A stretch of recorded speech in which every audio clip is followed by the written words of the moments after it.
Welcome. Look up at the night sky, a sea of countless stars glittering like diamonds on black velvet. For as long as we have been human, we have stared into this darkness and asked a profound question. Are we alone? Is Earth the only world teeming with life, or is the universe a cosmic garden filled with creatures both simple and complex?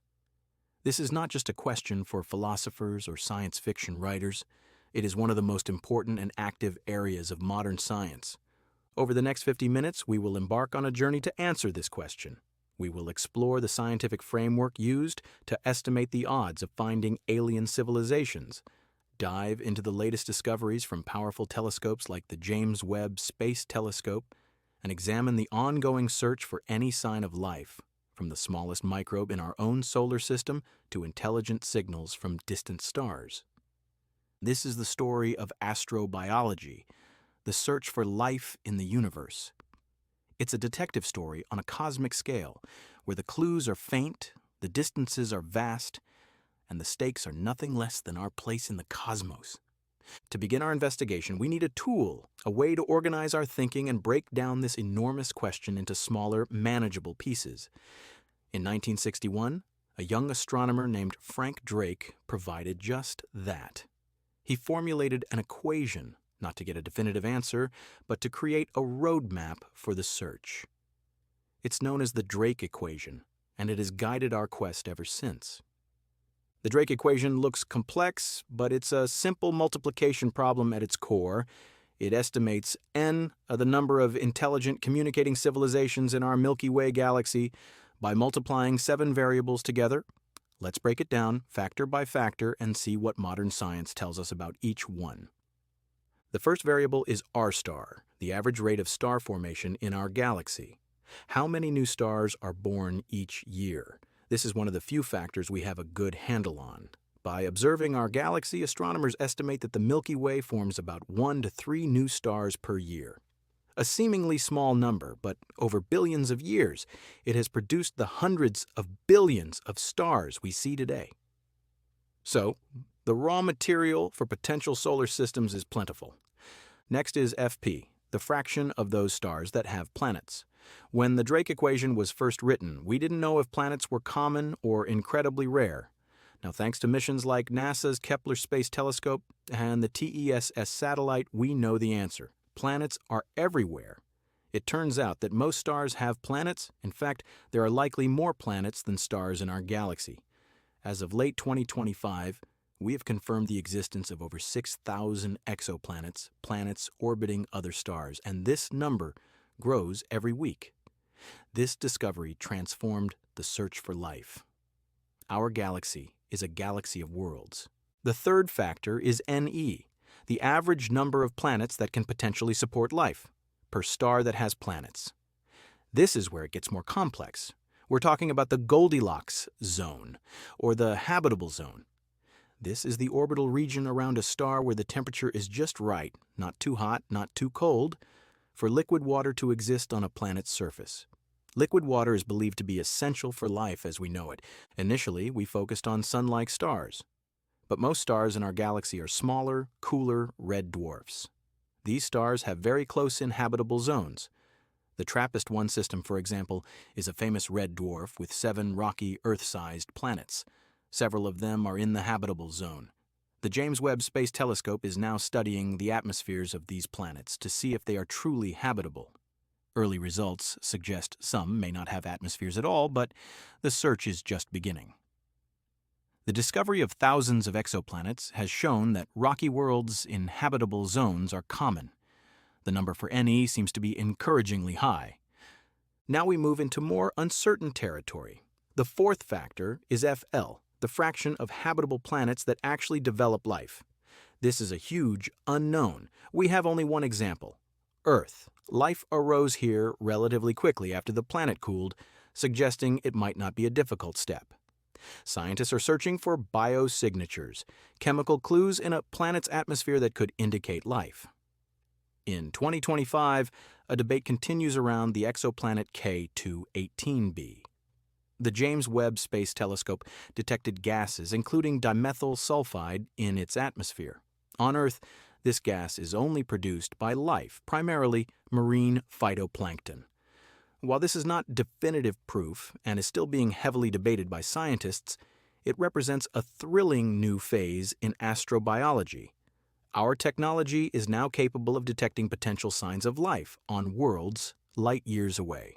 The fifth factor is Fi, the fraction of planets with life that go on to develop intelligent life. This is another great unknown. For billions of years, life on Earth was purely microbial. The Cambrian explosion, which led to a wide diversity of complex animals, happened relatively recently in geological time, and only one species out of millions, Yus, developed what we call high technology. Is intelligence a likely outcome of evolution or a bizarre fluke? We simply don't know. This leads to Fc, the fraction of civilizations that develop a technology that releases detectable signs of their existence. This means things like radio broadcasts, television signals, or even the light from their cities. This is the type of civilization the SETI project, the search for extraterrestrial intelligence, is looking for. We have been broadcasting our own signals into space for about a century. Would other civilizations do the same? Or would they use more advanced, less leaky communication methods? Finally, we have L, the length of time for which such civilizations release detectable signals. This might be the most sobering factor of all. How long does a technological civilization last? We've only been a technological species for a cosmic blink of an eye. Will we survive our own technological adolescence, overcoming challenges like climate change and nuclear weapons? Or do civilizations inevitably destroy themselves? This idea is known as the Great Filter. If L is very short, then even if many civilizations arise, there may be very few, if any, around at the same time for us to talk to. Multiplying all these numbers together with all their uncertainties gives us N. Optimists believe there could be thousands of civilizations in our galaxy. Pessimists argue the number could be less than 1, meaning we are alone. The Drake equation doesn't give us the answer, but it shows us where to look. Armed with the framework of the Drake equation, how do we actually search? For over 60 years, the primary method has been SETI, the search for extraterrestrial intelligence. The classic SETI approach involves using massive radio telescopes, like the Allen Telescope Array in California, to listen for artificial signals coming from space. The universe is full of natural radio noise from stars, pulsars, and galaxies. The challenge for SETI scientists is to find a needle in this cosmic haystack, a narrowband, structured signal that could not be produced by natural processes. Projects like Breakthrough, Listen, the most comprehensive SETI search to date, are scanning 1 million nearby stars and the 100 closest galaxies with unprecedented sensitivity. They are hunting for signals that could indicate technology. So far, after scanning petabytes of data, there has been silence. No confirmed alien hello. But modern SETI is evolving. Scientists realize that aliens might not use radio. So, the search has expanded to look for other technosignatures. This includes searching for powerful laser pulses, which could be used for communication or propulsion. This is known as optical SETI. Researchers are also considering more exotic signs. What about massive artificial structures, so-called megastructures, built around a star to capture its energy?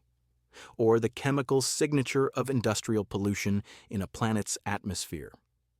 A recent paper even proposes searching for high-energy particles like neutrinos, which could be byproducts of advanced alien technology.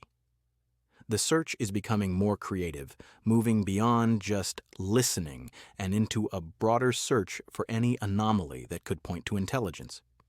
Organizations like the SETI Institute continue to host workshops and fund research into these new methods, keeping the search at the cutting edge of science. While SETI scans distant stars for intelligent beings, another search is happening much closer to home. This is the hunt for any life, even if it's just microbial, right here in our own solar system. Finding a second independent origin of life, even simple bacteria, would be one of the most profound discoveries in human history. It would tell us that the FL variable in the Drake equation is likely high, that life is not a fluke, but a common cosmic phenomenon. The prime candidate is Mars. We know that billions of years ago Mars was a warmer, wetter world with rivers, lakes, and possibly even an ocean. NASA's rovers, like Curiosity and Perseverance, are geologists on wheels, exploring ancient lake beds and river deltas. In 2025, NASA confirmed that the Perseverance rover had discovered a potential biosignature in rocks from Jezero crater. While not definitive proof of life, it's a tantalizing clue. The ultimate goal is the Mars Sample Return mission, a complex plan to collect these Martian rock samples and bring them back to Earth in the early 2030s for analysis in our most advanced labs. But Mars isn't the only option. Some of the most exciting targets are the icy moons of the outer solar system, particularly Jupiter's moon Europa and Saturn's moon Enceladus. Beneath their thick crusts of ice, these moons are thought to harbor vast, global oceans of liquid salt water. We know this because Enceladus has geysers that erupt from its south pole, spraying water from its subsurface ocean out into space. The Cassini spacecraft flew through these plumes and found water, salts, and organic molecules, the basic ingredients for life. These oceans are kept liquid by tidal heating from their giant parent planets. They are dark, deep, and completely cut off from sunlight. But on Earth, we have life in similar environments, clustered around hydrothermal vents on the ocean floor, thriving on chemical energy instead of sunlight. Could such ecosystems exist on Europa or Enceladus? Future missions like NASA's Europa Clipper are designed to find out. This brings us to a final, haunting question. If the universe is teeming with planets and life might be common, then as the physicist Enrico Fermi famously asked, where is everybody? This is the Fermi paradox. Why haven't we seen any evidence of vast starfaring civilizations? There are many possible solutions. Maybe we are truly the first. Maybe intelligence is incredibly rare. Maybe the L variable, the lifetime of a civilization, is tragically short, and civilizations rise and fall without ever meeting. Or perhaps they are out there, but they are deliberately hiding, observing us from a distance. Or maybe their technology is so advanced that we simply can't recognize their signals, like an ant colony on the floor of a library, unaware of the vast network of information surrounding it. We don't have the answer yet, but for the first time in history, we have the tools to begin a serious scientific search, with every new exoplanet discovered, with every sample drilled on Mars, with every new spectrum of a distant atmosphere captured by the JWST. We are gathering more clues. The search for extraterrestrial life is more than just a scientific endeavor. It holds a mirror up to ourselves. It forces us to consider our own future, our longevity as a species, and our place in the grand cosmic narrative. Whether we find that we are alone or that we have neighbors among the stars, the answer will change humanity forever. The search continues.